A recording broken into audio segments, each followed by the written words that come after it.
Hey guys, what's up? So in this quick video, I'm going to show you how you can do the curly hair filter trend on TikTok. Okay, so for that you need a third-party app called CapCut. So download this app from your App Store or Play Store. Once you download, what you can do, you can simply visit my profile. On the top of my profile, you will see CapCut template. You can go there. Okay, on the top, as you can see, this curly hair filter is there. Just go to the video. Okay, this is the video.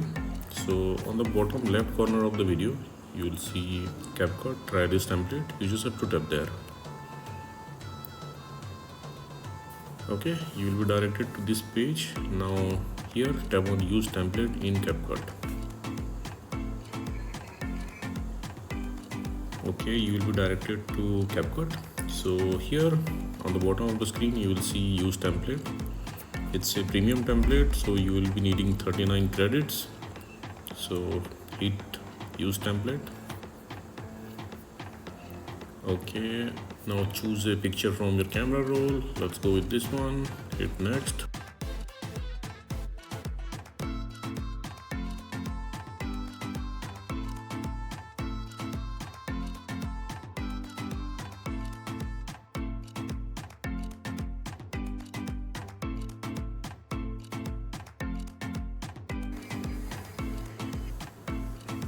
Okay, and that's it. You got the curly hair. So that's it, guys. Likewise, you can join this curly hair trend on TikTok. So thanks for watching the video, guys. See you in the next video.